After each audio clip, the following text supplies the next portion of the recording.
আমার বন্ধুগণ, গণভবনে নারে তাকবীরের স্লোগান, গণভবনে জামাত সহকারে নামাজ, গণভবনে কোরআন তেলাওয়াত যেমনে শুনছি, সে গণভবনে আল্লাহর কোরআনের সংবিধান চায়। চায় কি চায় না? গণভবনে, বঙ্গভবনে, সংসদ ভবনে যারা যারা রহমতের নবীর আদর্শ চায়, ওমা আরসালনাকা ইল্লা রাহমাতাল লিল আলামিনের আয়াতের অনুসারে যারা যারা কোরআনের বাংলা চায়, হাত তুলে আল্লাহকে দেখায়। আল্লাহ আমাদেরকে কবুল করুন।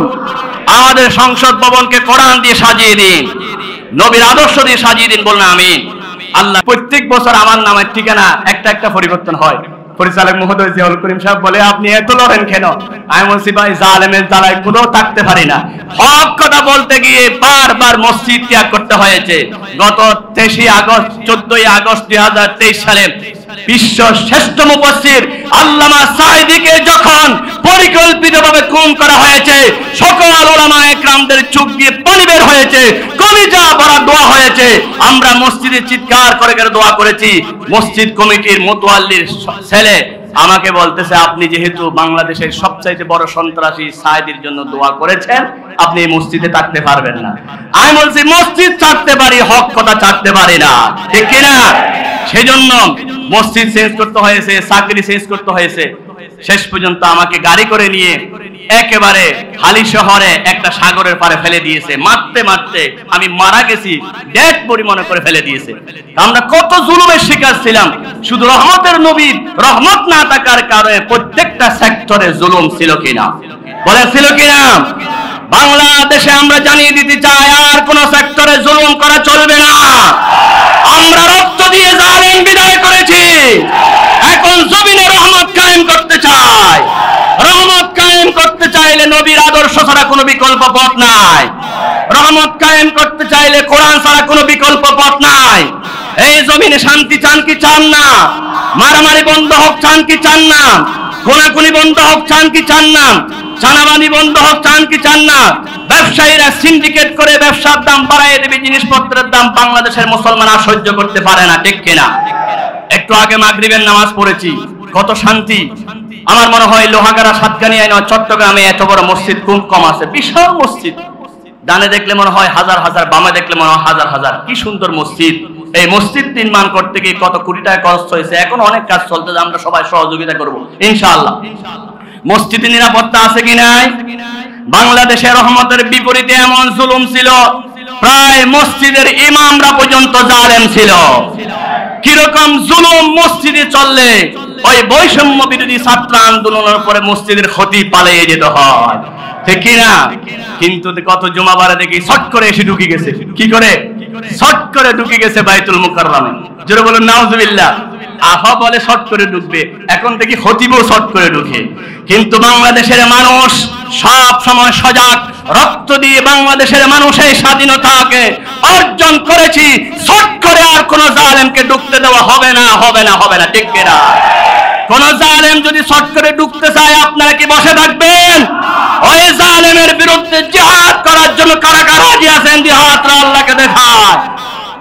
যত অত্যাচার ছিল, যত নির্যাতন ছিল, আমরা কিন্তু তার চাইতে বেশি কম নির্যাতন দেখি নাই।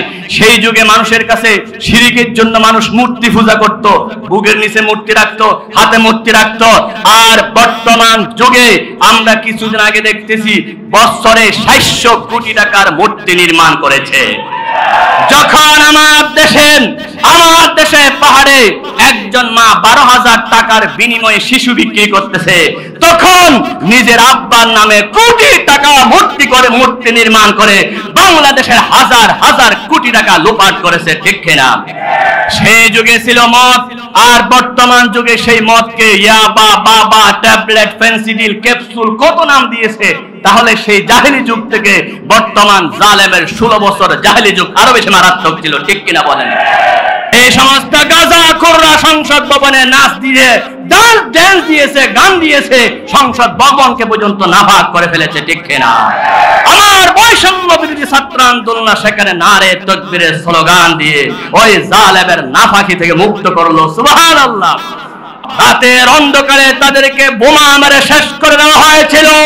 আল্লাহ বেশি দূরে নয়, যেভাবে রাতের অন্ধকারে আলেমদেরকে হত্যা করে পড়েছে, আলেমদের চোখের পানি জমিনে পড়েছে। আল্লাহ রাব্বুল আলামিন 41 সাল পর্যন্ত পরিকল্পনাকারীকে 41 মিনিটও সময় দেয় না, শুধু জুলুমের কারণে। ঠিক কিনা বলেন? সুতরাং যেই শাহবাগ চত্বরে রাজীব হায়দার ব্লগাররা রাসূলকে গালি দিয়েছিল, আজকে সেই শাহবাগ চত্বরে রাসূলের পক্ষের লোকেরা মিষ্টি বিতরণ করে বিজয় আনন্দ প্রকাশ করেছে। ঠিক কিনা? এটাই হলো আল্লাহর ফয়সালা, কুলিল্লাহুম্মা মালিকাল মুলক তুতিল মুলকা মান তাশা ওয়া তানজিউল মুলকা মান তাশা। আমরা সুন্নতি সিরাতুন নবী মাহফিল থেকেও জানিয়ে দিতে চাই, যখনই রাসূলের বিরুদ্ধে কথা বলবে, আমরা দল চিনি না, মত চিনি না, রাজনৈতিক চিনি না। এই জমিন সৃষ্টি হয়েছে যেই রাসূলের জন্য, আসমান সৃষ্টি হয়েছে যেই নবীর জন্য, কুল কায়নাত সৃষ্টি হয়েছে যেই নবীর জন্য। সেই নবীর বিরুদ্ধে যদি রাজীব হায়দারের মতো বেয়াদবের মতো কেউ কথা বলতে চায়, সেই নবীর বিরুদ্ধে যদি কোনো ব্লগাররা কথা বলতে চায়, সেই নবীর বিরুদ্ধে কোনো নাস্তিক যদি আওয়াজ জবান করে, বাংলার জমিনে লাখো লাখো মানুষ নিজের জীবনের রক্ত দিয়ে ওই ব্লগারের বিরুদ্ধে জিহাদ করতে হবে। কারা কারা যে আছে জিহাদ আল্লাহকে দেখায়।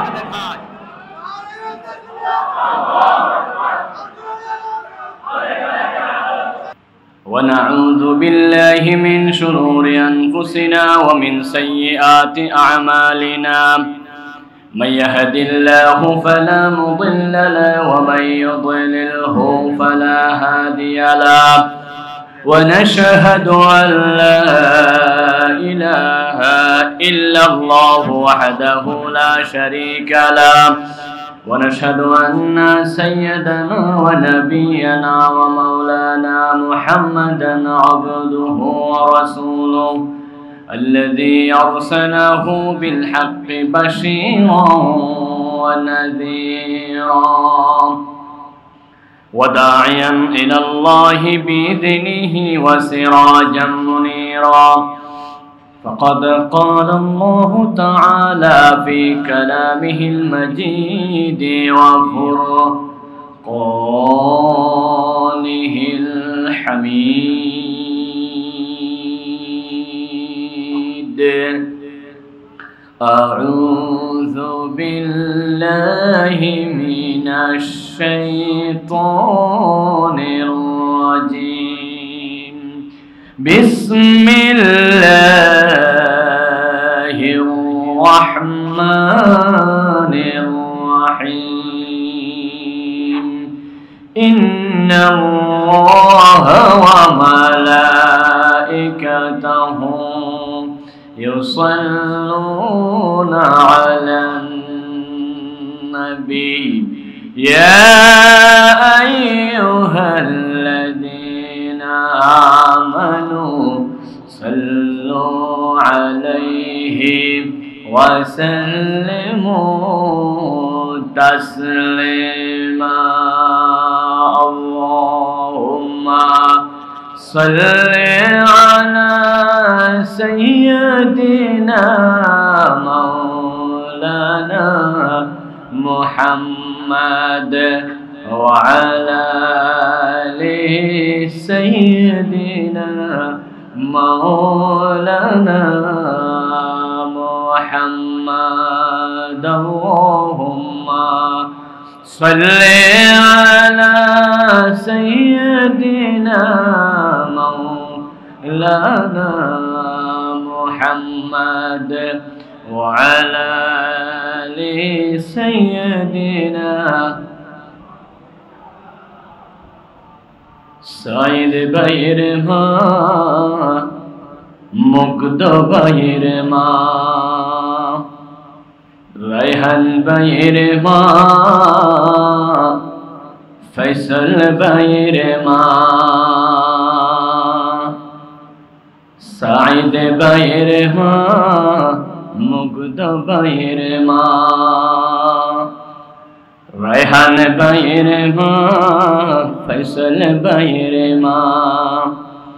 তোমরা বড়ই ভাগ্যবতী, আনলে দাঁড়ায় দিনের জ্যোতি। সালাম জানাই তোমায় ফেরেশতা মা, সালাম জানাই তোমায় ফেরেশতা। আল্লাহুম্মা صل على سيدنا مولانا محمد وعلى آل سيدنا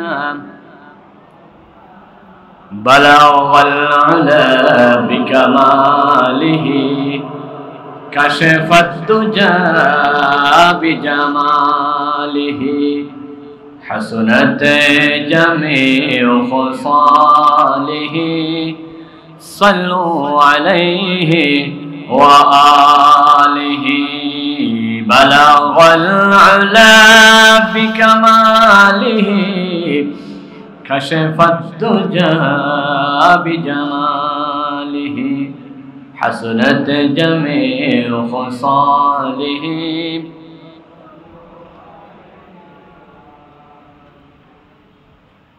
এশিয়া মহাদেশের সর্ববৃহত্তম মাহফিল আন্তর্জাতিক 19 দিন ব্যাপী 54তম সিরাতুন নবী সাল্লাল্লাহু আলাইহি ওয়াসাল্লাম মাহফিল চুনতি। আজকের সপ্তম দিবসে বাদে মাগরিব আজকের এই অনুষ্ঠানের মাননীয় সভাপতি মহোদয় শেখুল হাদিস আলহাজ মাওলানা মাইনুদ্দিন আশরাফি সাহেব বারাকাল্লাহু ফি হায়াতিহি মঞ্চে উপস্থিত রয়েছেন এই সিরাত মাহফিলের জন্য আল্লাহ রাব্বুল আলামিন যার ত্যাগ শ্রম বুদ্ধি মেধা সবকিছু কবুল করেন। আমরা তো সিরাতুন নবী মনে করি 19 দিন, আলোচনা চলে 19 দিন, কিন্তু পুরা 365 দিন যিনি মাহফিলের জন্য আরামের ঘুমকে হারাম করে শত কষ্ট করে বাংলাদেশের সব জায়গায় যিনি শুষে বেড়ান আল্লাহর কোরআনের নবীর সুন্নতের নবীর এই মাহফিলের জন্য। এই মাহফিলের সকলের মুরব্বী আমাদের মধ্যমণি জনাব মোহাম্মদ আব্দুল মালিক ইবনে দিনার নাজাত সাহেব বারাকাল্লাহু ফি হায়াতিহি মঞ্চে উপস্থিত রয়েছেন আমাদের বড়জন শ্রদ্ধাভাজন নাজাত সাহেব আতাল্লাহু উমরাহু মাননীয় পরিচালক মহোদয়, আজকের মাহফিলের অন্যান্য আলোচক বৃন্দ যারা এশারের পরে ইনশাআল্লাহ ধারাবাহিক উপস্থিত হবেন, নায়েবে নবী হযরত উলামায়ে কেরাম, মুরব্বিয়ানে আযম, বারাদারান ইসলাম, সুধী মণ্ডলী, সামনে বসা আল্লাহর নবীর আশিকিন ভাই বন্ধুগণ, মাইকের মারফতে শ্রবণরতা আমার শ্রদ্ধেয় মা ও বোনেরা এবং লাইভের মাধ্যমে বিশ্বব্যাপী যত মুসলমান আমাদের সাথে যুক্ত হয়েছেন বা হবেন এক সময়ে সিরাত মাহফিলের এই পেজে, যারা যে দিক থেকে যুক্ত হচ্ছেন হবেন, সবাইকে শ্রদ্ধা ভরে আবার বলছি আসসালামু আলাইকুম ওয়া রাহমাতুল্লাহি ওয়া বারাকাতুহু। আমরা সর্বপ্রথম আল্লাহ রাব্বুল আলামিনের দরবারে শুকরিয়া আদায় করছি যে আল্লাহ রাব্বুল আলামিন আমার মতো একজন ছোট্ট মানুষ, নগণ্য একজন খাদেম, সিরাতের খাদেম কে আজকের এই বিশাল মাহফিলে এই সময়ের জন্য কবুল করলেন। ওয়াজ করার জন্য নয়, খেদমত করার জন্য, এবং আমি নিজে সহ আপনারা সহ কোরআন শরীফ থেকে কিছু শুনে যেটা আমল করতে পারি, যে আল্লাহ আমাদেরকে আসার জন্য, বসার জন্য, কথা বলার জন্য, শোনার জন্য তৌফিক দিলেন। সেই মুনিবের দরবারে জবান খুলে সকলে পড়ি আলহামদুলিল্লাহ।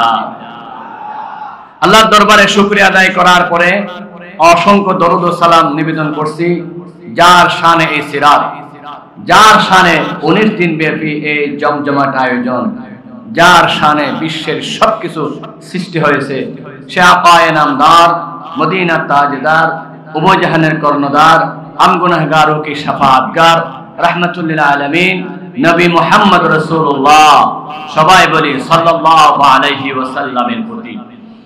এবং সাথে সাথে এই ইসলাম যাদের বদৌলত আমরা পেয়েছি, হযরত আদম আলাইহিস সালাতু ওয়াস সালাম থেকে এই পর্যন্ত ইসলামের জন্য যারা শাহাদাত বরণ করেছেন, শুহাদায়ে বদর, উহুদ, শুহাদায়ে কদিম, এবং বাংলাদেশ স্বাধীনতার পর থেকে যতজন শাহাদাত বরণ করেছেন দ্বীনের জন্য, বিশেষ করে বৈষম্য বিরোধী ছাত্র আন্দোলনে যতজন শহীদ হয়েছেন, আমার শহীদ আবু সাঈদ, শহীদ মুগ্ধ এবং তার উত্তরসূরি সকল শুহাদা একরামদের আত্মার মাগফিরাত কামনা করে শুরু করছি আমার নির্দিষ্ট বিষয়। কোরআন শরীফের টোটাল সূরার সংখ্যা হচ্ছে 114। 114 সূরার মধ্যে 21 নম্বর সূরার নাম হচ্ছে সূরা আম্বিয়া, নবীদের বহু বচন আম্বিয়া। সেই সূরার মধ্যে আয়াত সংখ্যা হচ্ছে 112, রুকু সংখ্যা হচ্ছে টোটাল 7টি। সূরাটি হচ্ছে মাক্কি। এই সূরার 107 নম্বর আয়াত পরিচালক ঘোষণা করেছেন আজকের বিষয়। আল্লাহ রাব্বুল আলামিন ঘোষণা করলেন, বিসমিল্লাহির রহমানির রহিম, ওয়ামা আরসালনাকা ইল্লা রাহমাতাল লিল আলামিন। আয়াতটা সকলের কাছে পরিচিত। এটা হচ্ছে সূরাতুল আম্বিয়ার 107 নম্বর আয়াত। এটার সরল অর্থ হচ্ছে ওয়ামা আরসালনাকা, হে নবী আমি আপনাকে প্রেরণ করি নাই। এটা নফি দিয়ে শুরু হয়েছে। গুরুত্বপূর্ণ কালিমা প্রায় নফি দিয়ে শুরু, যেমন কালিমা তাইয়্যিবা লা ইলাহা ইল্লাল্লাহ নফি দিয়ে শুরু, দোয়া ইউনুস নফি দিয়ে শুরু, লা ইলাহা ইল্লা আনতা সুবহানাকা। গুরুত্বপূর্ণ দোয়া লা হাওলা ওয়ালা কুওয়াতা নফি দিয়ে শুরু। নফি দিয়ে একটা গুরুত্ব বোঝানোর জন্য আল্লাহ রাব্বুল আলামিন এই নবীর শান বর্ণনা করার জন্য এই বাক্যটা শুরু করলেন নফি হরফে নবী মা দিয়ে। ওয়ামা আরসালনাকা, আমি প্রেরণ করি নাই আপনাকে, ইল্লা তবে হরফে ইস্তিসনা, রাহমাতাল লিল আলামিন, সমগ্র আলামিনের জন্য রহমত হিসাবে প্রেরণ করেছি। তাহলে সহজ অর্থ হচ্ছে আমি সকল কুল কায়নাতের জন্য, শুধু মানুষের জন্য নয়, আলামিনের অনেক ব্যাখ্যা, সবকিছুর জন্য আমি নবী আপনাকে, আমি আল্লাহ হে নবী আপনাকে রহমত হিসাবে প্রেরণ করেছি। সুবহানাল্লাহ। আমি আপনাকে প্রেরণ করেছি as a mercy, I have sent you as a mercy for আলামিন, বিশ্ববাসীর জন্য রহমত হিসাবে আমি আল্লাহ প্রেরণ করেছি। তাহলে নবী হচ্ছেন আল্লাহর বড় রহমত। এখানে 5টি গুরুত্বপূর্ণ কালিমা রয়েছে। একটা হচ্ছে মা আরসালনা, এটা হচ্ছে আমি প্রেরণ করি নাই। এরপর হচ্ছে কা, এটা একটা কালিমা মুখাতাব, নবীকে বোঝাচ্ছে। এরপর হচ্ছে ইল্লা তবে, রহমত এটা হচ্ছে 4 নাম্বার, লিল আলামিন এটা হচ্ছে 5 নাম্বার। 5টি কালিমা দিয়ে এই বাক্যকে আল্লাহ সাজালেন। এই 5টির অর্থ যদি বলতে যাই অনেক লম্বা, সংক্ষেপ কথা হচ্ছে আরসালনা মানে প্রেরণ করা, সৃষ্টি করা নয়। আল্লাহ রাসূলকে প্রেরণ করেছেন বিশ্ববাসীর জন্য রহমত। তাহলে বোঝা যাচ্ছে সৃষ্টি করেছেন অনেক আগে।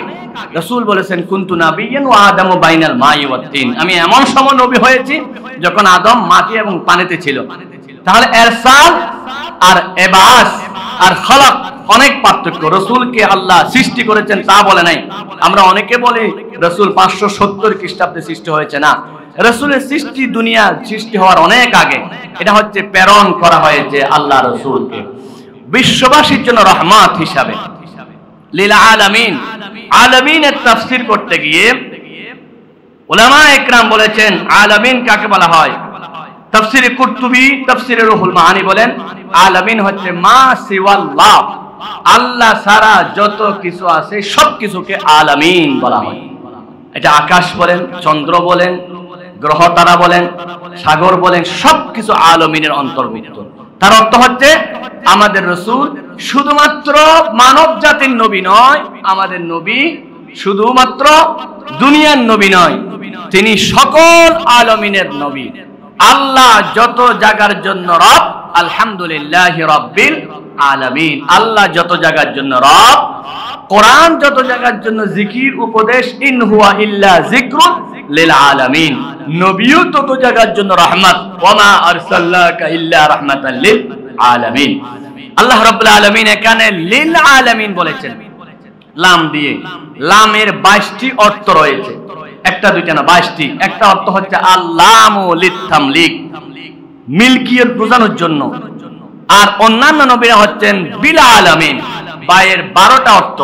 বার একটা অর্থ হচ্ছে বায়ে তাবঈজিয়া, বাস বোঝানোর জন্য। অন্যান্য নবীরা কিছু অংশের জন্য, নূহ নবী ছিলেন একটা গোত্রের জন্য, হুদ নবী ছিলেন একটা গোত্রের জন্য। আর রাসূলের শানে লাম ব্যবহার করেছেন লিল আলামিন, সমগ্র কিছুর জন্য। সুবহানাল্লাহ।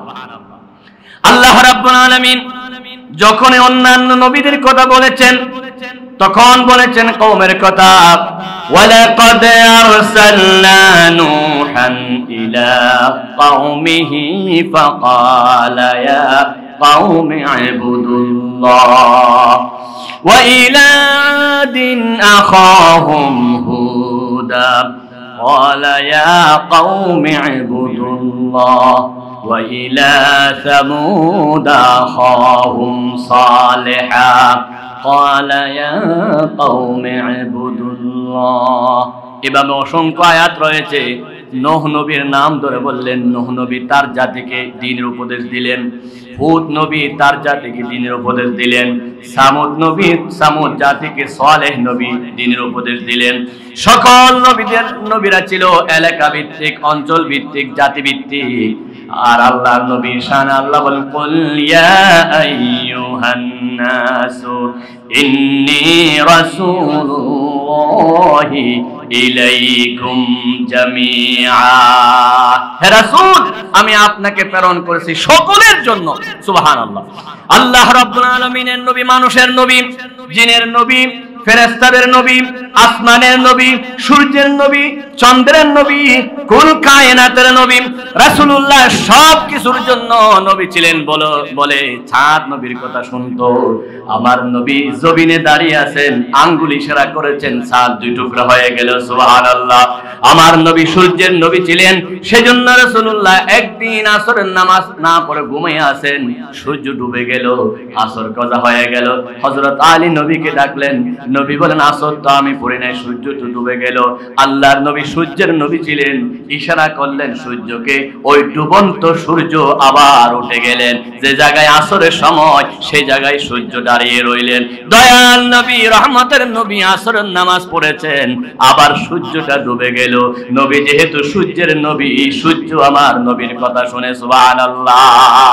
ওয়া মা আরসালনাকা ইল্লা রাহমাতাল লিল আলামিন।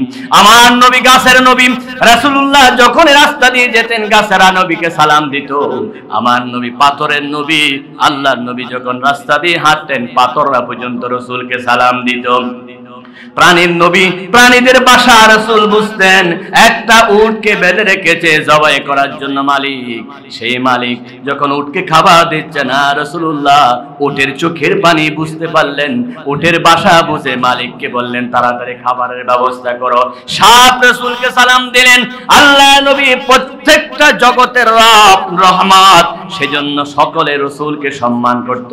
এবার জগৎকে যদি ভাগ করি চার ভাগ, একটা হচ্ছে দুনিয়া আসার আগের জগৎ, সেটাকে বলা হয় রূহের জগৎ। আরেকটা বলা হয় দুনিয়ার জগৎ, আরেকটা বলা হয় কবরের জগৎ, আরেকটা বলা হয় হাসরের জগৎ। এবার যদি বলি আলমে আরওয়াহ, রূহের জগৎ, দুনিয়া সৃষ্টি হওয়ার আগে আমার নবী কেমন রহমত ছিল। আল্লাহ রাব্বুল আলামিন দয়াল নবী, রহমতের নবী সহ পৃথিবীতে যত মানুষ আসবে, সকলের রূহকে এক জায়গায় সৃষ্টি করলেন। সৃষ্টি করার পরে আল্লাহ রাব্বুল আলামিন জিজ্ঞাসা করলেন, আলাস্তু বিরাব্বিকুম, আমি কি তোমাদের রব নই? আমি কি তোমাদের রব নই? একথা বলার সাথে সাথে রহমতের নবী প্রথম চিৎকার দিলেন, ক্বালু বালা। সুবহানাল্লাহ। আল্লাহর নবী একথা বলার পরে মিশকাত শরম মিরকাত মোল্লা আলী কারি রাহমাতুল্লাহ আলাইহি বলেন, নবীজি সেদিন একটা মাত্র ক্বালু বালা বলার কারণে আল্লাহ রহমতের জোশ আসছে। আল্লাহ দুনিয়া সৃষ্টি করেছেন, সুতরাং আলমে আরওয়াহে, রূহের জগতে নবী দয়াবান, রহমত ছিলেন, সেজন্য নবীর কথায় আল্লাহ খুশি হয়ে গেলেন, এই দুনিয়া সৃষ্টি করলেন। আমার বন্ধুগণ, এবার দুনিয়ার জগতে আসেন। দুনিয়ার জগতে একজন মানুষ আসার সাথে সাথে আজান দেওয়া হয়। আজান দিয়ে জানিয়ে দেওয়া হয়, আশহাদু আন্না মুহাম্মাদুর রাসূলুল্লাহ। তুমি যেই জগতে আসছো, সেই জগতের রব হলো আল্লাহ, সেই জগতের রহমত হলো রাহমাতুল লিল আলামিন। রাহমাতুল লিল খালকি মুহদাতুল লাহুম তাশমালুল কুল্লি আলা কদরিল আমাল। এবার দুনিয়া আসলেন। দুনিয়া আসার সাথে সাথে আপনার প্রথম নাম হলো শিশু। শিশুদের জন্য নবী রহমত। কেমন? আল্লাহ নবী শিশুদের জন্য রহমত। রাসূল করিম সাল্লাল্লাহু আলাইহি ওয়াসাল্লাম শিশুদেরকে এত বেশি ভালোবাসতেন, নবীজি শিশুরা দেখলে আদর করতেন। আকরা বিন হাবিস রাসূলের একজন সাহাবী, আল্লাহর নবী একটা শিশুকে কোলে নিয়ে চুমু খাচ্ছেন। এমন সময় ওই সাহাবী রাসূলকে বললেন, হুজুর আপনি শিশুকে চুমু খান কেন? আমার 10টা ছেলে আছে, একটাকেও চুমু খাই না। আল্লাহর হাবিব বলেন আসসিবিয়ানু মির রাইহানিল জান্নাহ, শিশুরা হচ্ছে জান্নাতের ফুল, তাদেরকে আদর করা আমি নবীর সুন্নাত। সুবহানাল্লাহ। আমার নবী শিশুদের জন্য কেমন রহমত ছিলেন। নবীজি যখনই মসজিদে নববীতে নামাজের নিয়ত বাঁধতেন, ইমামতি করতেন, পিছনে যদি কোনো শিশু কান্না করত, দয়াল নবী নামাজকে সংক্ষিপ্ত করতেন, শিশুদের কষ্ট হবে সেজন্য। বলুন সুবহানাল্লাহ। কেমন নবী, শিশুরা কষ্ট পাবে সেজন্য রাসূলুল্লাহ সুন্দর করে নামাজকে সংক্ষিপ্ত করে ফেলতেন শিশুদের কান্নার আওয়াজ শুনে। ওনার চাইতে রহমত আর কি হতে পারে। আল্লাহ নবী এমন রহমতের নবী ছিলেন শিশুদের জন্য। রাসূলের কাঁধের উপর শিশুরা নাচতো।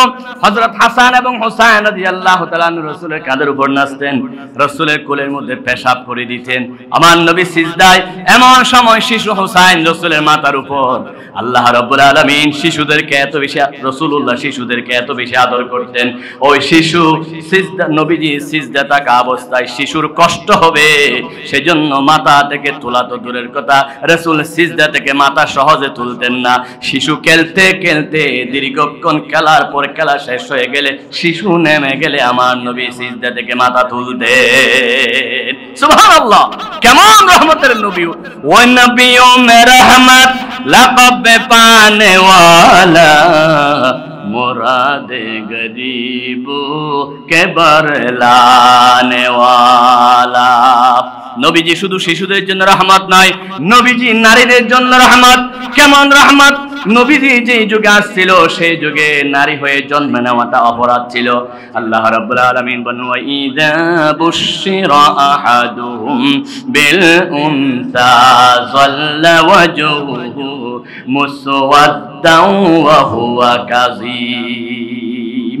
যখনই বলা হতো তোমার একটা মেয়ে হয়েছে, সাথে সাথে মেয়ের বাবা চেহারা কালো করে ফেলতো। আমি মেয়ের বাবা হলাম, আমি দুসসুহু ফিত তুরাব, আমি জমিনের মধ্যে ঢুকে যাব, আমি দুনিয়ায় বেঁচে থাকবো না। আমার বন্ধুগণ, সেই যুগে নারী হয়ে জন্ম নেওয়াটা অপরাধ ছিল। সেই সময় আমার নবী কিভাবে রহমত প্রতিষ্ঠা করলেন একটু দেখুন। একজন সাহাবী বললেন, আমি নিজ হাতে আমার 8টা মেয়েকে হত্যা করেছি।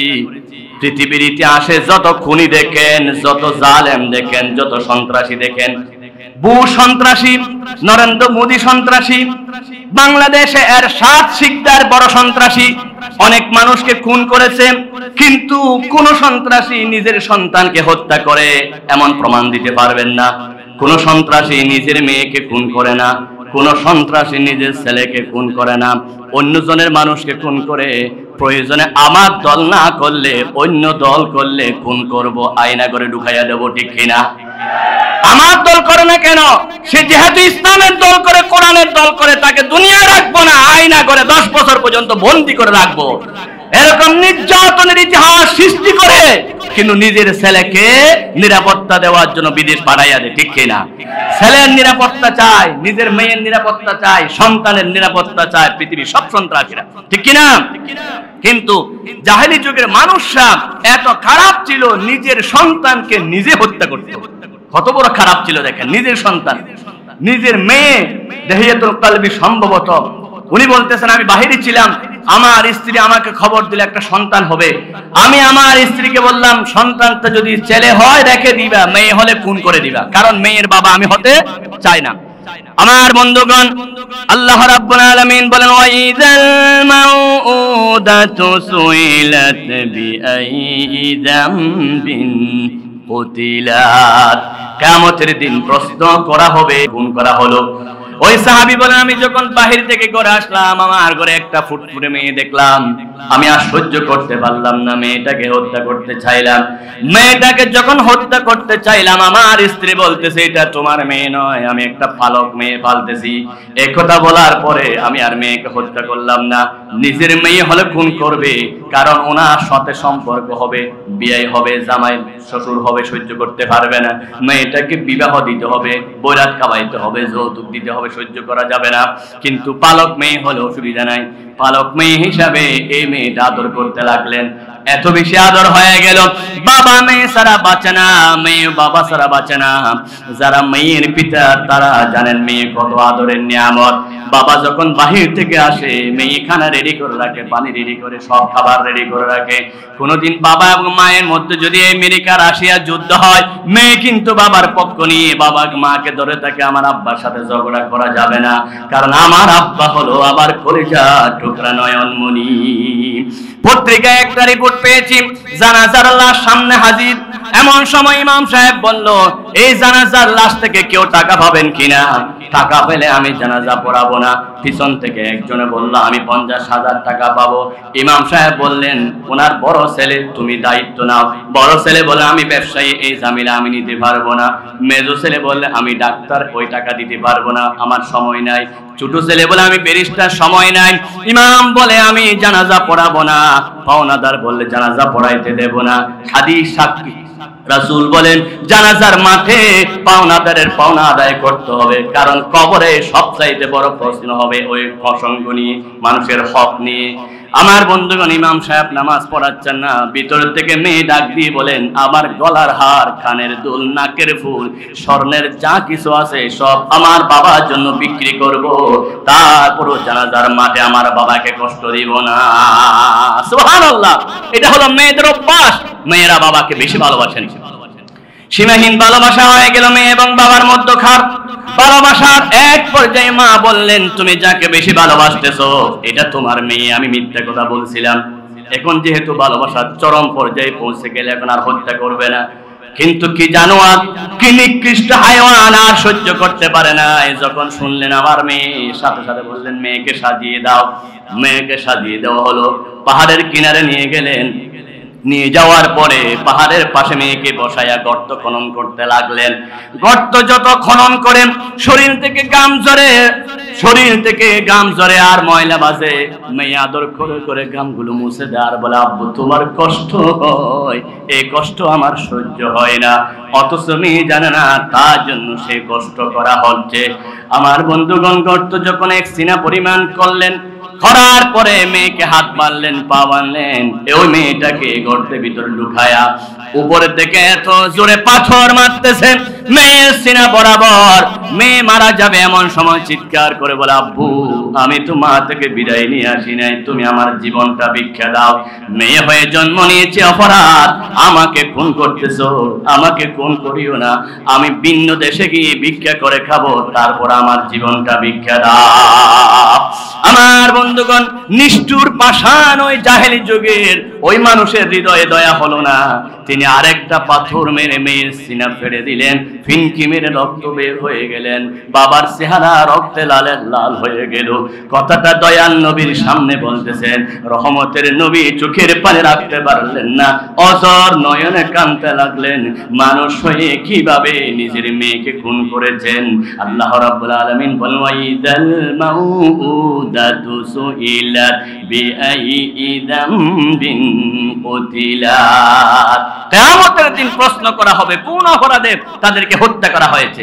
সেই রহমতের নবী ঘোষণা করলেন, আজকে থেকে মেয়ে হত্যা করা যাবে না। আজকে থেকে হত্যা তো দূরের কথা, মেয়ের বাবাকে গালিও দেওয়া যাবে না। লা তুকরিহু আবুল বানাত ফাইন্নী আবুল বানাত। মেয়ের পিতাকে গালি দিও না, আমি রাসূল মেয়ের পিতা। সুবহানাল্লাহ। আল্লাহর হাবিব বলেন, যার 4টা মেয়ে তার 4টা জান্নাত। সুবহানাল্লাহ বলেন। রাসূল বলে, আমার সাথে জান্নাতে যাবে 4টা মেয়ের মালিক। 3টা মেয়ে যার হয়েছে সেও জান্নাতে যাবে। নবীজি বলেছেন, মান আলা জারিয়াতাইন, যার 2টা মেয়ে হয় সেও জান্নাতে যাবে। আর নবী আরো বলেছেন, একটা মেয়েও যদি হয়, ওই মেয়েকে যদি লালন পালন করে মেয়ের উসিলায় বাবা মা জান্নাতে চলে যাবে। সুবহানাল্লাহ। সব হাদিস বলতেছি, আমার নিজের বানানো কথা, রাসূলের কথা। এখানে বড় বড় উলামা একরাম রয়েছে, বিশেষ করে আমাদের উস্তাদুল আসাতিজা সুন্নতি মাদ্রাসার প্রাক্তন প্রিন্সিপাল মহোদয়, মাননীয় মুরব্বী জনাব হাফিজুর খোকন সাহেব, নাম নিতে আমার ভয় লাগতেছে। অনেক বড় আলেম এবং সুন্নতি মাদ্রাসার অসংখ্য উলামা একরাম, মুহাদ্দিসিন ইজাম, যাদের জুতার বাড়ি খেয়ে আমরা কিছুটা হলো লেখাপড়া করতে পেরেছি। এই সুন্নতি মাদ্রাসার এই মাঠে খেলাধুলা করে আমরা মানুষ হয়েছি। সুন্নতি মাদ্রাসা থেকে লেখাপড়া করেই আজকে জাতির সামনে 2 কলেমা, বড় আলেম তো হতে পারে না, 2 কলেমা কথা বলার সুযোগ হয়েছে।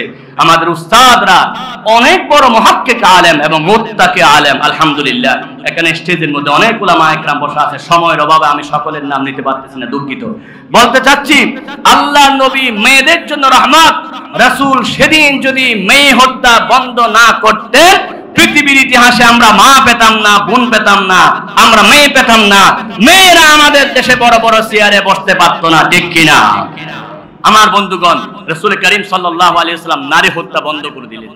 সেই জাহেলি যুগে নারীদেরকে হত্যা করা হতো, ফেরাউনের যুগে পুরুষকে হত্যা করা হতো। কোরআন শরীফে আছে ইউযাব্বিহুনা আবনাকুম ওয়া ইস্তাহয়ুনা নিসাআকুম। ফেরাউন হত্যা করেছেন পুরুষ শিশুদেরকে, মুসা নবী আসবে সেই ভয়ে।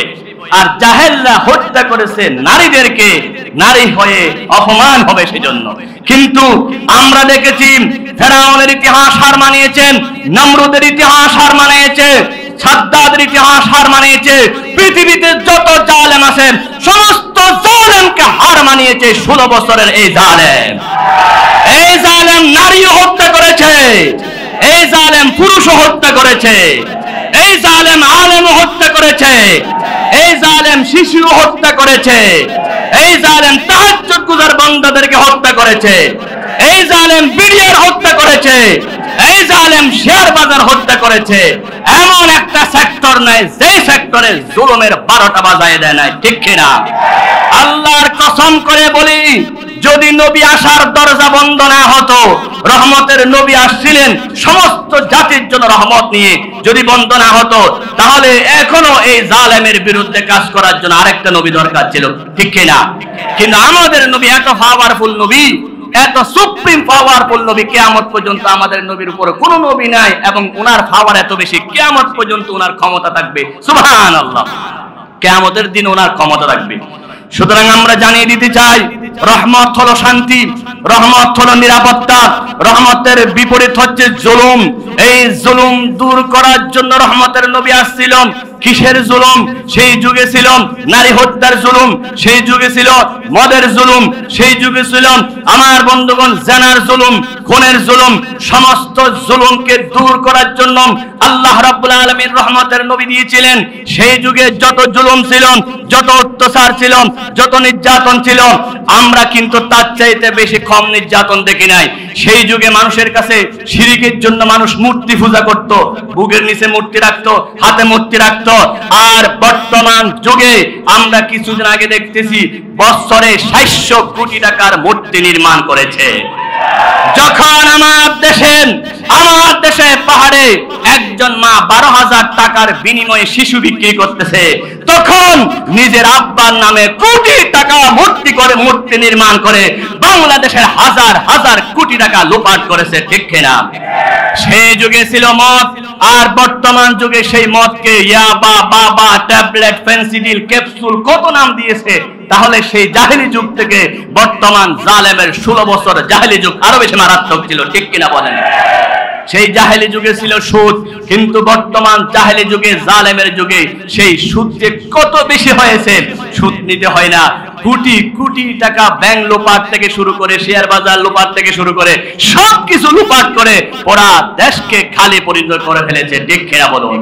সুতরাং আল্লাহর নবীর রহমত না থাকার কারণে, নবীর অনুসরণ না থাকার কারণে সব জায়গায় জুলুম চলেছে। আর যদি নবীর রহমত থাকতো সব জায়গায় জুলুম চলতে পারতো না। জুলুমের কারণে মানুষ আরামে ঘুমাইতে পারে নাই। আমি এখানে চুনতিতে বারবার মাথা নিচু করে আসি, কারণ চুনতি আমার নানার বাড়ি, খালার বাড়ি, আত্মীয় স্বজন, লেখাপড়ার বাড়ি, সবকিছু। কিন্তু চুনতিতে যখন মাহফিল করতে আসছি, মাহফিল করে আসার সময় যাওয়ার সময় মানুষ হাদিয়ে নিয়ে যায়। কিন্তু আমি চুনতি থেকে মাহফিল করে যাচ্ছি মামলা নিয়ে। কোথায়? গাড়ি ভাঙেছে মিরওয়ের সামনে, সেখানে মামলাটা আমার নামটা ঢুকাইয়ে দিয়েছে। আমি নাকি গাড়ি ভাঙার জন্য গেছি, আমি আসছি মাহফিলে সাতগড় বরগুনায়। কিন্তু সেই মামলায় ওসি শাহজাহান এমন বাবা আমাকে আর সাতকানি লোহাগাড়া দীর্ঘদিন পর্যন্ত ঢুকতে দেয় নাই। অর্থাৎ জুলুম প্রত্যেকটা ক্ষেত্রে হয়েছে আমাদেরকে। এই যে আজকে দেখতেছেন চুনতির এই কর্মসূচি বইতে প্রত্যেক বছর আমার নামের ঠিকানা একটা পরিবর্তন হয়। পরিচালক মহোদয় জিয়াউল করিম সাহেব বলে, আপনি এত লড়েন কেন? আমি বলছি, ভাই জালেমের জ্বালায় কোথাও থাকতে পারি না। হক কথা বলতে গিয়ে বারবার মসজিদ ত্যাগ করতে হয়েছে। গত 23 আগস্ট 14 আগস্ট 2023 সালে বিশ্ব শ্রেষ্ঠ মুফাসসির আল্লামা সাঈদীকে যখন পরিকল্পিতভাবে খুন করা হয়েছে, সকল উলামায়ে কেরামদের চোখ দিয়ে পানি বের হয়েছে, কলিজা ভরা দোয়া হয়েছে। আমরা মসজিদে চিৎকার করে দোয়া করেছি। মসজিদ কমিটির মুতাওয়াল্লির ছেলে আমাকে বলতেছে আপনি যেহেতু বাংলাদেশের সবচাইতে বড় সন্ত্রাসী সাঈদীর জন্য দোয়া করেছেন, আপনি এই মসজিদে থাকতে পারবেন না। আমি বলছি মসজিদ ছাড়তে পারি, হক কথা ছাড়তে পারি না, ঠিক কিনা? সেজন্য মসজিদ চেঞ্জ করতে হয়েছে, চাকরি চেঞ্জ করতে হয়েছে। শেষ পর্যন্ত আমাকে গাড়ি করে নিয়ে একেবারে হালি শহরে একটা সাগরের পারে ফেলে দিয়েছে। মারতে মারতে আমি মারা গেছি, ডেড বডি মনে করে ফেলে দিয়েছে। আমরা কত জুলুমের শিকার ছিলাম। শুধু রহমতের নবীর রহমত না থাকার কারণে প্রত্যেকটা সেক্টরে জুলুম ছিল কিনা, বলে ছিল কিনা? বাংলাদেশে আমরা জানিয়ে দিতে চাই আর কোন সেক্টরে জুলুম করা চলবে না। আমরা রক্ত দিয়ে জালেম বিদায় করেছি, এখন জমিনে রহমত কায়েম করতে চাই। রহমত কায়েম করতে চাইলে নবীর আদর্শ ছাড়া কোনো বিকল্প পথ নাই। রহমত কায়েম করতে চাইলে কোরআন ছাড়া কোনো বিকল্প পথ নাই। এই জমিনে শান্তি চান কি চান না? মারামারি বন্ধ হোক চান কি চান না? খুনাখুনি বন্ধ হোক চান কি চান না? চাঁদাবাজি বন্ধ হোক চান কি চান না? ব্যবসায়ীরা সিন্ডিকেট করে ব্যবসার দাম বাড়ায় দেবে, জিনিসপত্রের দাম বাংলাদেশের মুসলমান আর সহ্য করতে পারে না, ঠিক কিনা? একটু আগে মাগরিবের নামাজ পড়েছি, কত শান্তি। আমার মনে হয় লোহাগাড়া, সাতকানিয়ায় নয়, চট্টগ্রামে এত বড় মসজিদ খুব কম আছে। বিশাল মসজিদ, ডানে দেখলে মনে হয় হাজার হাজার, বামে দেখলে মনে হয় হাজার হাজার। কি সুন্দর মসজিদ। এই মসজিদ নির্মাণ করতে গিয়ে কত কোটি টাকা খরচ হয়েছে। এখন অনেক কাজ চলতেছে, আমরা সবাই সহযোগিতা করব ইনশাআল্লাহ। মসজিদে নিরাপত্তা আছে কি নাই? বাংলাদেশে রহমতের বিপরীতে এমন জুলুম ছিল, প্রায় মসজিদের ইমামরা পর্যন্ত জালেম ছিল। কিরকম জুলুম মসজিদে চললে ওই বৈষম্য বিরোধী ছাত্র আন্দোলনের পরে মসজিদের ক্ষতি পালিয়ে যেতে হয়, ঠিক কিনা? কিন্তু কত জুমাবারে দেখি শট করে এসে ঢুকে গেছে। কি করে? শট করে ঢুকে গেছে বাইতুল মুকাররমে। জোরে বলুন নাউজুবিল্লাহ। আফা বলে শট করে ঢুকবে, এখন দেখি খতিবও শট করে ঢুকে। কিন্তু বাংলাদেশের মানুষ সব সময় সজাগ। রক্ত দিয়ে বাংলাদেশের মানুষের স্বাধীনতাকে অর্জন করেছি। শট করে আর কোন জালেমকে ঢুকতে দেওয়া হবে না, হবে না, হবে না, ঠিক কিনা? কোন জালেম যদি শট করে ঢুকতে চায়, আপনারা কি বসে থাকবেন? ওই জালেমের বিরুদ্ধে জিহাদ করার জন্য কারা কারা রাজি আছেন? জিহাদরা আল্লাহকে দেখায়।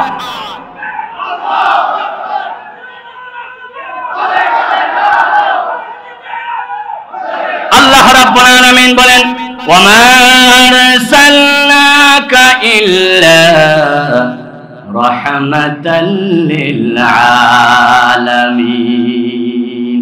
আমি আমার নবীকে বিশ্ববাসীর জন্য রহমত হিসাবে প্রেরণ করেছি।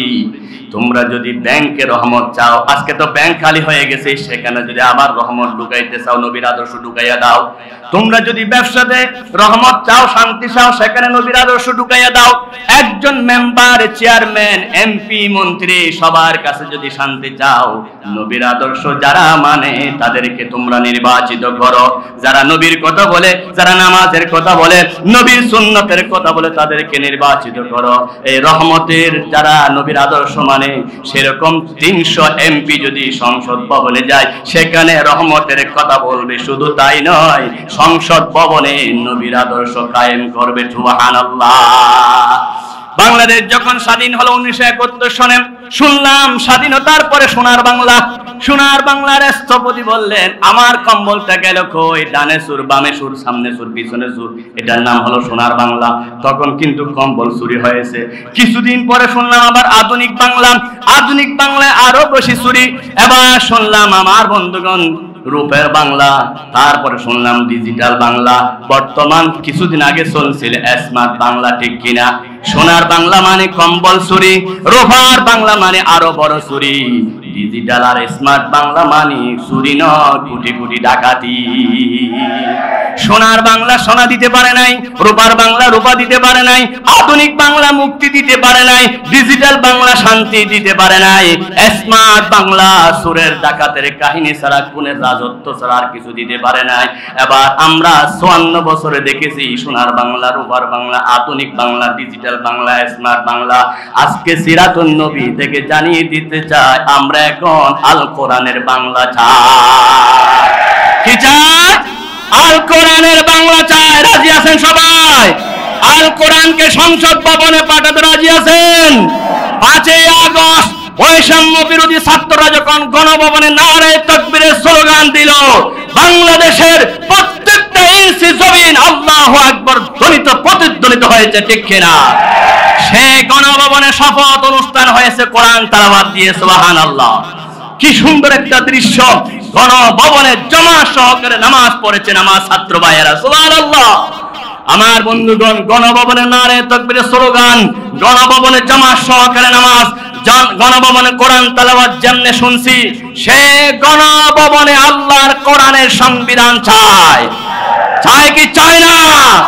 গণভবনে, বঙ্গভবনে, সংসদ ভবনে যারা যারা রহমতের নবীর আদর্শ চায়, ওমা আরসালনাকা ইল্লা রাহমাতাল লিল আলামিনের আয়াতের অনুসারে যারা যারা কোরআনের বাংলা চায়, হাত তুলে আল্লাহকে দেখায়।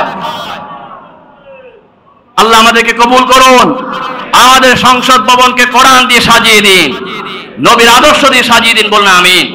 আল্লাহ সেজন্য বলেন, ওমা আরসালনাকা ইল্লা রাহমাতাল লিল আলামিন। রাসূল করিম সাল্লাল্লাহু আলাইহি ওয়াসাল্লাম শিশুদের জন্য রহমত নয়, নারীদের জন্য রহমত নয়, এবার রাসূল ছিলেন যুবকদের জন্য রহমত। আল্লাহ নবী যখন যুবক হলো, বয়স 17 বছর, আল্লাহ নবী 17 বছর বয়সে একটা সমিতি গঠন করলেন, তার নাম ছিল কি? হিলফুল ফুজুল। হিলফুল ফুজুলের সবচাইতে মূল দাবি ছিল আল্লাহ ইউকিমাজ জালিমা ফিল মক্কা, এই মক্কা শরীফে কোন জালেম থাকতে পারবে না। আল্লাহু আকবার। বলুন দেখি, হিলফুল ফুজুলের মূল উদ্দেশ্য কি ছিল? কোন জালেম মক্কায় থাকতে পারবে না। আমরা সিরাতুন নবী থেকে জানিয়ে দিতে চাই, কোন জালেম বাংলাদেশে থাকতে পারবে না। সেই যে প্রকারের জালেম হোক, পুরাতন জালেম হোক, নতুন জালেম হোক, কোন শক্তিকে বাংলার জমিনে আর জুলুম করতে দেওয়া যাবে না। আল্লাহ ইউকিমাজ জালিমা ফিল মক্কা, রাসূলের রহমতের মূল বাণী ছিল যুবকদের জন্য রাসূল রহমত। আল্লাহ নবী যুবকদের জন্য কেমন রহমত? রাসূল করিম সাল্লাল্লাহু আলাইহি ওয়াসাল্লাম বলেছেন, উসিকুম বিশাবাবি খায়রা, যুবকদের জন্য ভালো আচরণ করতে আল্লাহ আমাকে নির্দেশ দিয়েছেন। আল্লাহ নবী মিম্বারে দাঁড়িয়ে আছেন, এমন সময় জারির নামক একজন যুবক মসজিদে ঢুকতে পারে নাই, তিনি মসজিদে জায়গা পায় নাই। রাসূলুল্লাহ মিম্বার থেকে চাদর নিক্ষেপ করে দিলেন, বলে আমার চাদরটা বিছায়া তুমি জরির বসো। সুবহানাল্লাহ। ওই যুবক চাদরটা মুখে নিলেন, চুম্বন খেলেন, মাথার উপরে রাখলেন, আর বললেন, আকরামাকাল্লাহু ইয়া রাসূলুল্লাহ কামা আকরামতানি।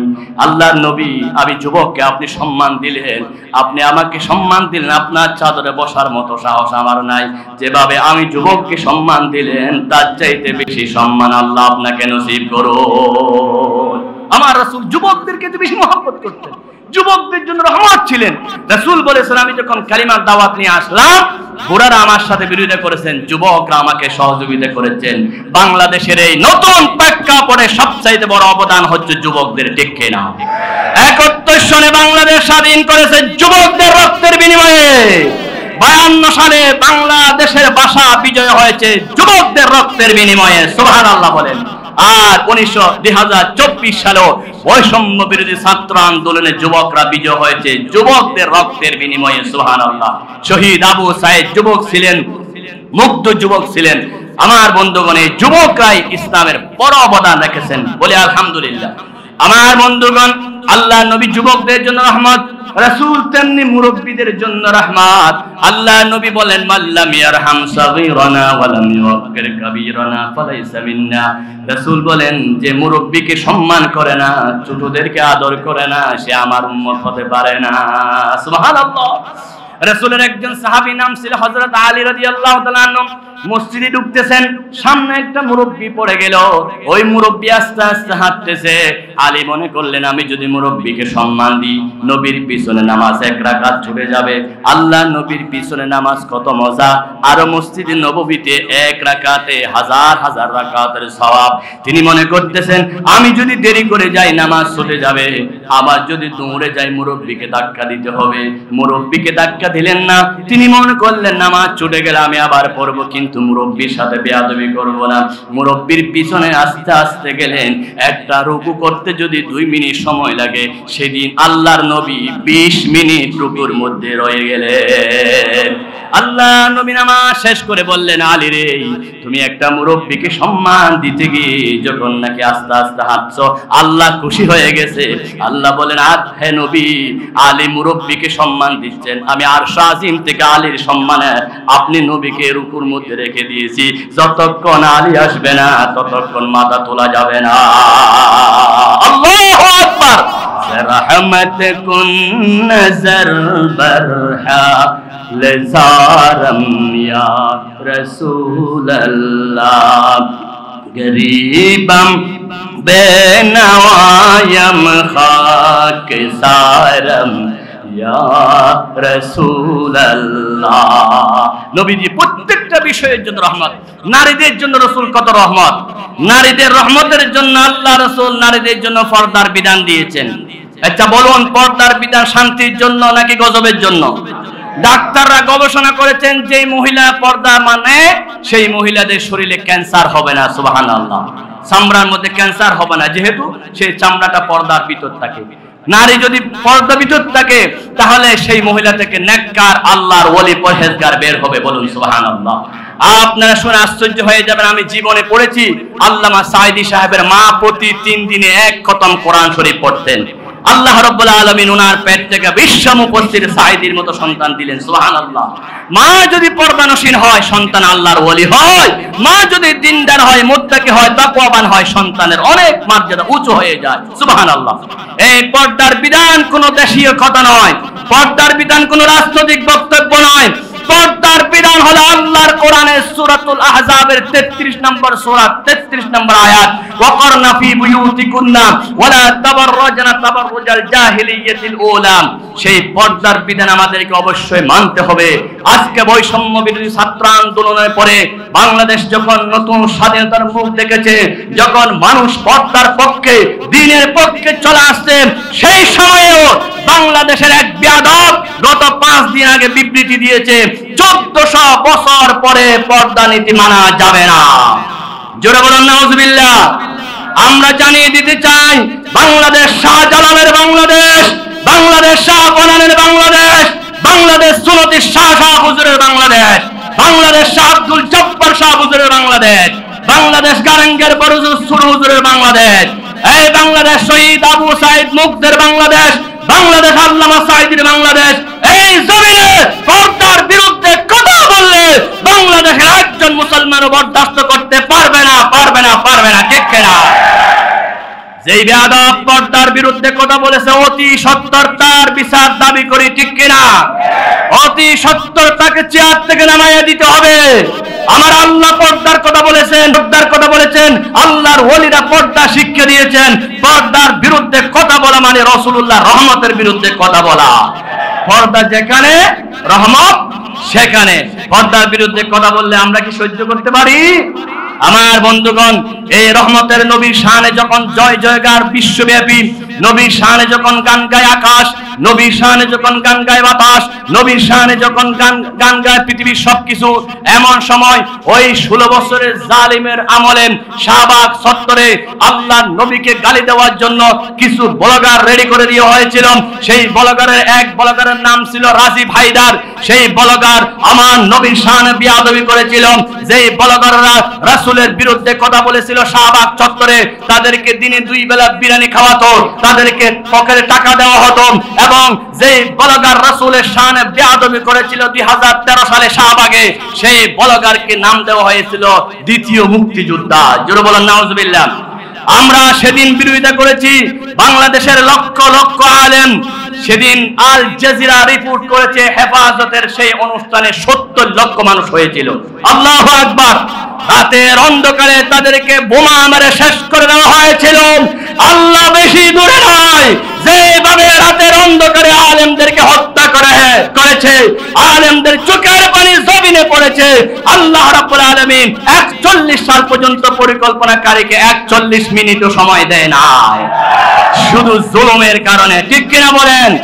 সুতরাং যেই শাহবাগ চত্বরে রাজীব হায়দার ব্লগাররা রাসূলকে গালি দিয়েছিল, আজকে সেই শাহবাগ চত্বরে রাসূলের পক্ষের লোকেরা মিষ্টি বিতরণ করে বিজয় আনন্দ প্রকাশ করেছে। ঠিক কিনা? এটাই হলো আল্লাহর ফয়সালা, কুলিল্লাহুম্মা মালিকাল মুলক তুতিল মুলকা মান তাশা ওয়া তানজিউল মুলকা মান তাশা। আমরা সুন্নতি সিরাতুন নবী মাহফিল থেকেও জানিয়ে দিতে চাই, যখনই রাসূলের বিরুদ্ধে কথা বলবে আমরা দল চিনি না, মত চিনি না, রাজনৈতিক চিনি না। এই জমিন সৃষ্টি হয়েছে যেই রাসূলের জন্য, আসমান সৃষ্টি হয়েছে যেই নবীর জন্য, কুল কায়নাত সৃষ্টি হয়েছে যেই নবীর জন্য।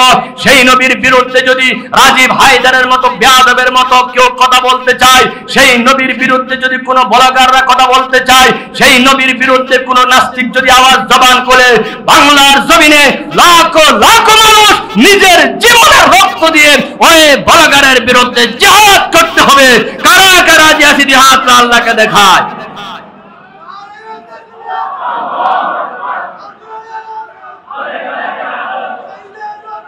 আমার বন্ধুগণ, পর্দার বিরুদ্ধে কথা বলে মুক্তি পাওয়াও নিয়ত করেছেন আমাদের পীর সাহেব জব্বর শাহ হুজুর বাইতুস সর্বের রূপকার হাদি জামান মাওয়ান আমল জানা। তিনি জীবন্ত থাকা অবস্থায় তাসলিমা নাসরিন যখন পর্দার বিরুদ্ধে কথা বলেছেন, আল্লামা শাহ আব্দুল জব্বার রহমাতুল্লাহ আলাইহি মানব বন্ধন করেছে তাসলিমার বিরুদ্ধে, ঠিক কিনা? আপনারা মনে করেন না উলামা ইকরাম আউলিয়া ইকরাম শুধু হাদিয়া খায়? সুন্নতি শাহ শাহ হুজুর ছিলেন খানাকার মধ্যে পীর এবং রাজপথে ছিলেন বীর, ঠিক কিনা?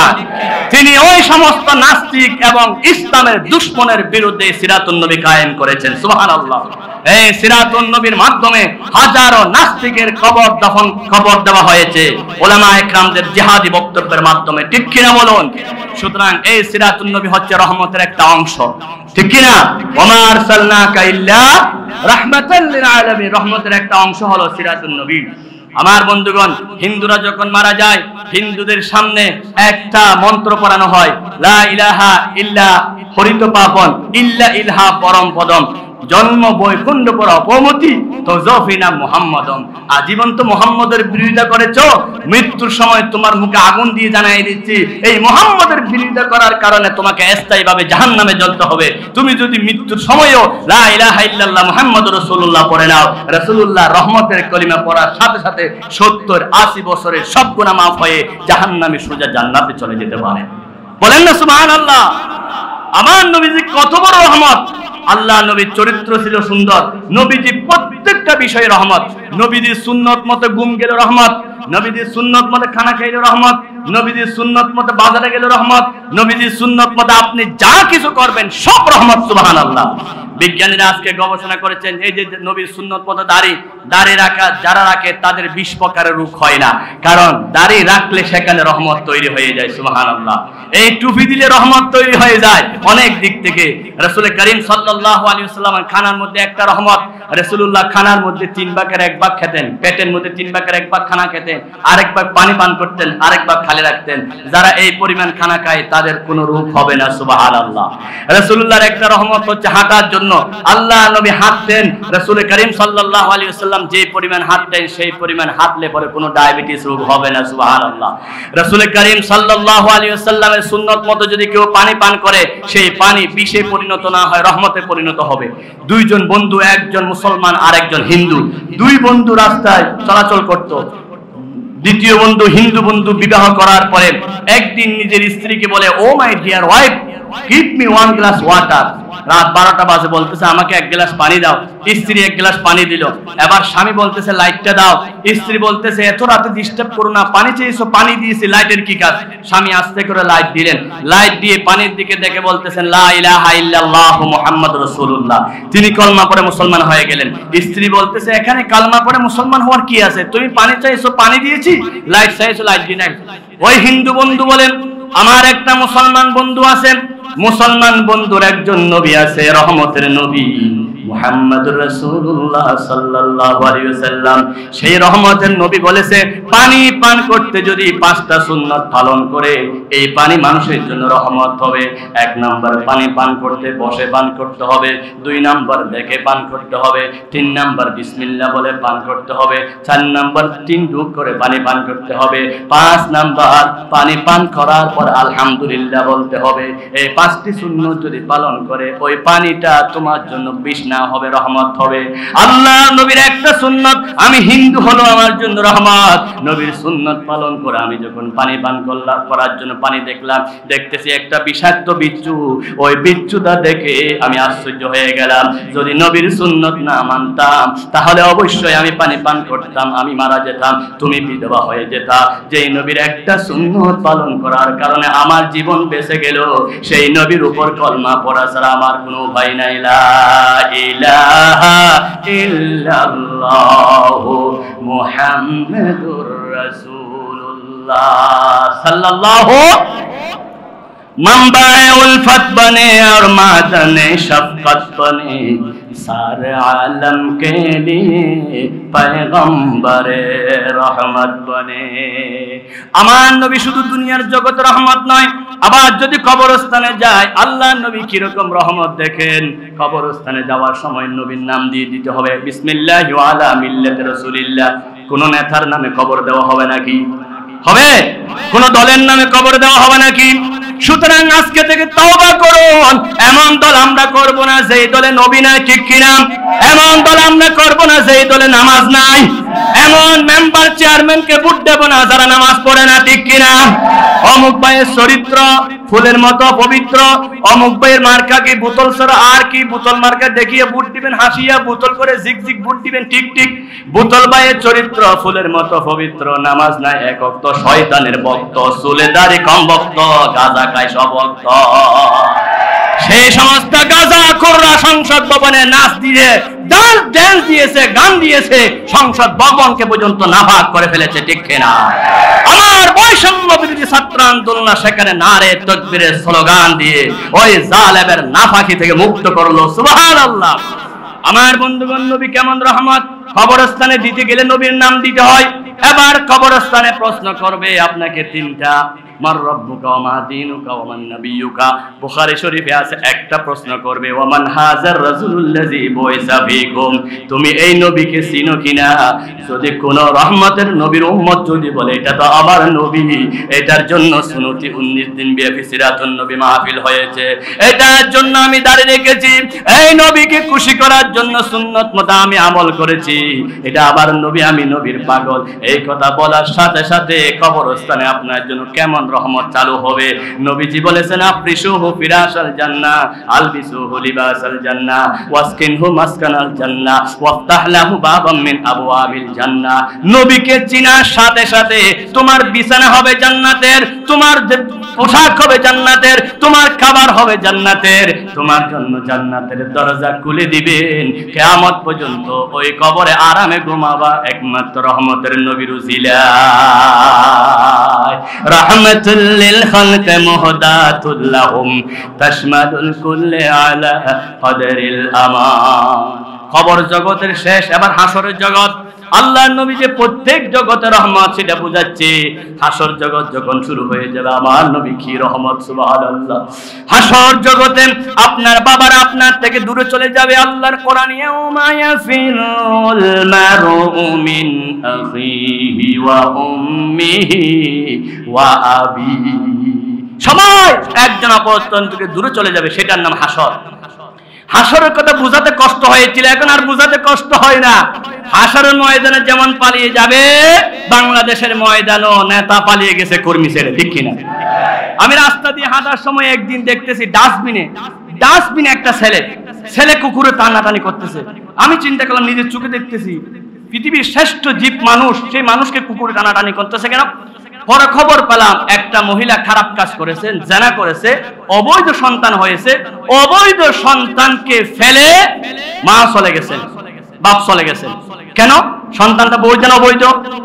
বলেন না, বৈধ না অবৈধ? কোন বৈধ বাবারা সন্তান ফেলে চলে যায়? কোন বৈধ বাবারা সন্তান ফেলে মা চলে যায়?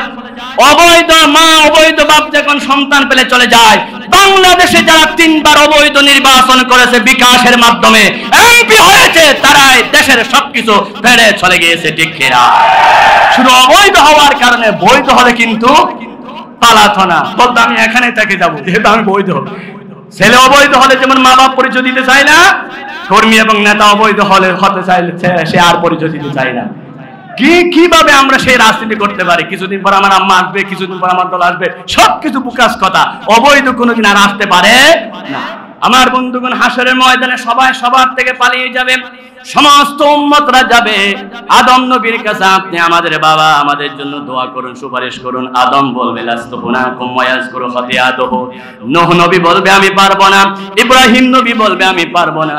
সমস্ত নবীরা হায়রান হয়ে যাবে, একমাত্র আমার নবী, আপনার নবী, রহমতের নবী আরশ আজিমের ডান পাশে সিজদায় পড়ে থাকবে। আমার নবী চোখের পানি ফেলে আল্লাহর দরবারে কাঁদবেন। আল্লাহ রাব্বুল আলামিন বলবেন ইরফা রাসাকা ইয়া মুহাম্মদ, রহমতের নবী মাথা তুলুন, সালতুতা ওয়াশফা তুশাফা, আপনি যাদের জন্য সুপারিশ করবেন আমি অবশ্যই কবুল করব, আপনি যা যা বলবেন অবশ্যই দিয়ে দেব। নবী রহমত উম্মতের জন্য এমন কান্না করবেন, আল্লাহ নবী এত বেশি কান্না করবে, আম্মা জানা আয়েশা বলেন সেই হাসরের ময়দানে আপনাকে পাবো কই উম্মতরা, যেহেতু আপনি বিশাল দরবারে থাকবেন মাকামে মাহমুদে। আল্লাহর হাবিব বলেন আমি উম্মতের জন্য রহমত, এক দৌড়ে ফুলসিরাতে যাব, আরেক দৌড়ে দুজুকের দরজায় যাব, আরেক দৌড়ে মিজানের পাল্লায় যাব, সবখানে দৌড়বো, আবার কোন উম্মত গুনার কারণে জাহান্নামে যাচ্ছে কিনা। আল্লাহু আকবার। पहाड़ी पट जाएंगे जमी पर जलजला होगा, मोहम्मद तख्त पर होगा, আদালত पर खुदा होगा। ওই কঠিন হাসরের ময়দানে আমার নবী আদালত, আমার নবী তখ্তের মধ্যে থাকবে, আমার নবী সুপারিশ করে করে জান্নাতে নিয়ে যাবে। আল্লাহ রাব্বুল আলামিন বলেন ওয়ালা সাউফা ইউতিকা রাব্বুকা ফাতারদা। হে রাসূল, আপনি যতক্ষণ সন্তুষ্ট হবেন না ততক্ষণ আমি দিতেই থাকবো, দিতেই থাকবো, দিতেই থাকবো।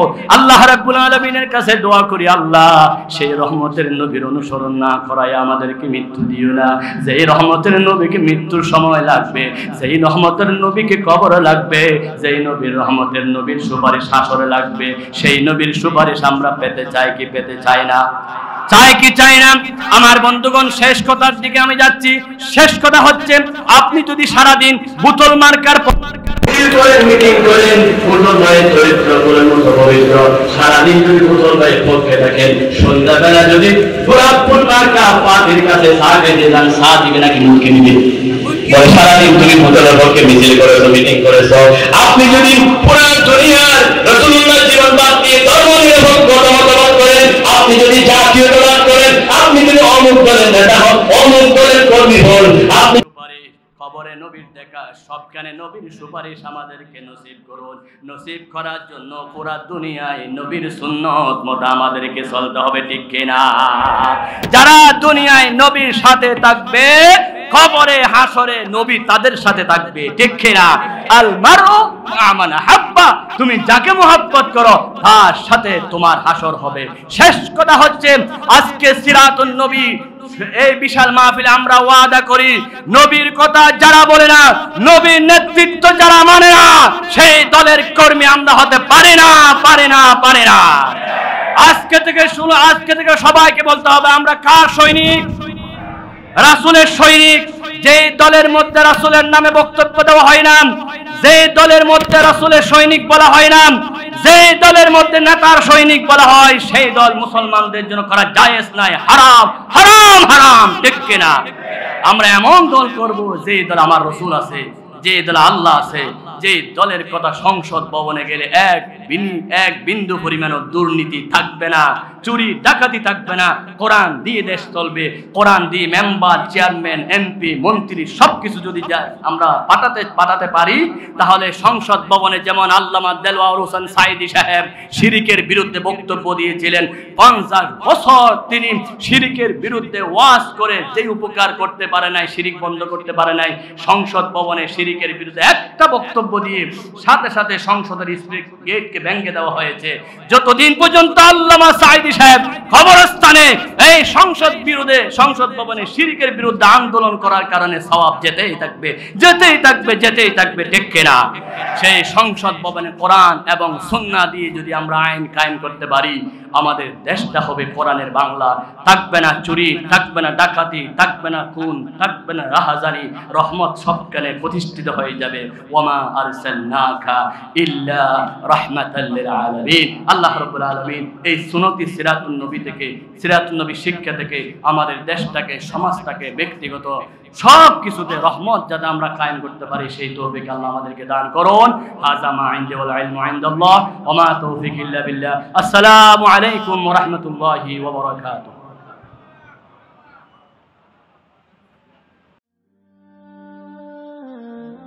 IUB media